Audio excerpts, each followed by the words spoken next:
خبر دیں گے آپ کو، سابق لیفٹیننٹ جنرل فیض حمید کو 14 سال قید کی سزا سنا دی گئی ہے۔ آئی ایس پی آر کے مطابق سابق لیفٹیننٹ جنرل فیض حمید کو 14 سال کی قید کی سزا سنا دی گئی ہے۔ فیلڈ جنرل کورٹ مارشل کے تحت سابق لیفٹیننٹ جنرل فیض حمید کے خلاف کارروائی مکمل کر لی گئی ہے۔ کارروائی کا آغاز 12 اگست 2024 کو پاکستان آرمی ایکٹ کے تحت ہوا تھا۔ اس وقت خبر یہ ہے کہ سابق لیفٹیننٹ جنرل فیض حمید کو 14 سال قید کی سزا سنا دی گئی ہے۔ آپ کو بتا رہے ہیں آئی ایس پی آر کے مطابق فیلڈ جنرل کورٹ مارشل کے تحت سابق لیفٹیننٹ جنرل فیض حمید کے خلاف کارروائی مکمل کر لی گئی ہے۔ کارروائی کا آغاز 12 اگست 2024 کو پاکستان آرمی ایکٹ کے تحت ہوا تھا۔ مزید تفصیلات لئیک الرحمان سے جانتے ہیں۔ لئیک بتائیے گا۔ جی بالکل، سابق D G I S I lieutenant general retired Faiz Hameed کا پاکستان آرمی ایکٹ کے تحت فیلڈ جنرل کورٹ مارشل کا جو عمل 12 اگست 2024 کو شروع ہوا تھا وہ 15 ماہ سے زائد جاری رہنے کے بعد مکمل کر لیا گیا ہے۔ ان پر مختلف نوعیت کے جو 4 بڑے الزامات لگے تھے، جن میں سیاسی سرگرمیوں میں شرکت، آفیشل سیکرٹ ایکٹ کی وائلیشن اور اس کے ساتھ ساتھ اختیارات کا غلط استعمال کرنے کے علاوہ ریاست کے مفادات کے خلاف جو اقدامات سرگرمیاں تھیں ان کی، یہ الزامات ثابت ہوئے ہیں۔ 14 سال ان تمام الزامات کے ثابت ہونے پر 14 سال قید کی سزا انہیں سنا دی گئی ہے، جس کا آغاز 11 دسمبر یعنی آج سے ہوگا۔ فیلڈ جنرل کورٹ مارشل کے دوران ان کو تمام جو قانونی ان کے مقاصد تھے وہ پورے کیے گئے اور انہیں تمام حقوق بھی فراہم کیے گئے۔ ان کو ہر ممکن جو سہولت اس فیلڈ جنرل کورٹ مارشل کے دوران آرمی ایکٹ کے تحت حاصل تھی وہ فراہم کی گئی، اور اس کی روشنی میں تمام جو 4 بڑے الزامات ثابت ہونے کے بعد یہ سزا سنائی گئی ہے۔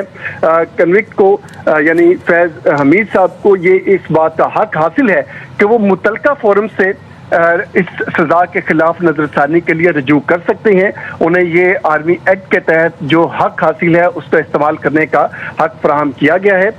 یہ بتاتا چلوں کہ اس جو سزا سنائی گئی ہے اس میں سیاسی سرگرمیوں میں سیاسی کوششیں کرنے کے حوالے سے جو الزامات ہیں وہ بھی ثابت ہوئے ہیں، اور مختلف سیاسی عناصر کے ساتھ مل کر ریاست مخالف سرگرمیوں کا جو سنگین الزام تھا وہ بھی ثابت ہوا ہے۔ اور اس کے علاوہ یہ بتایا جا رہا ہے کہ مختلف نوعیت کے جو الزامات ثابت ہوئے ہیں اس میں ان کو سخت جو سزا سنائی گئی ہے اس میں آرمی ایکٹ ہیں، ان پر عمل درآمد یقینی بنایا جائے گا۔ 14 سال ان کو سزا سنا دی گئی ہے فیلڈ جنرل کورٹ مارشل مکمل ہونے کے بعد۔ جی ٹھیک ہے، لائک آپ ہمارے ساتھ ہی رہیے گا۔ سابق لیفٹیننٹ جنرل فیض حمید کو 14 سال قید با مشقت کی سزا سنا دی گئی ہے۔ آئی ایس پی آر کے مطابق فیض حمید سیاسی سرگرمیوں میں ملوث رہے، آفیشل سیکرٹ ایکٹ کی خلاف ورزی ثابت ہوئی ہے۔ فیض حمید کے خلاف اختیارات اور سرکاری وسائل کا غلط استعمال کا الزام بھی ثابت ہوا ہے۔ سابق لیفٹیننٹ جنرل فیض حمید پر لوگوں کو نقصان پہنچانے کا الزام بھی ثابت ہوا ہے۔ طویل قانونی کارروائی کے بعد سابق لیفٹیننٹ جنرل فیض حمید تمام الزامات پر مجرم قرار پائے گئے ہیں۔ آپ کو خبر دے رہے ہیں، سابق لیفٹیننٹ جنرل فیض حمید کو 14 سال قید با مشقت کی سزا سنا دی گئی ہے۔ آئی ایس پی آر کے مطابق فیلڈ جنرل کورٹ مارشل کے تحت سابق لیفٹیننٹ جنرل فیض حمید کے خلاف کارروائی مکمل کر لی گئی ہے۔ کارروائی کا آغاز 12 اگست 2024 کو پاکستان آرمی ایکٹ کے تحت ہوا تھا، 15 ماہ جاری رہی۔ آپ کو بتائیں کہ فیلڈ جنرل کورٹ مارشل کے تحت سابق لیفٹیننٹ جنرل فیض حمید کے خلاف کارروائی مکمل کر لی گئی ہے۔ سابق لیفٹیننٹ جنرل فیض حمید کو 14 سال قید با مشقت کی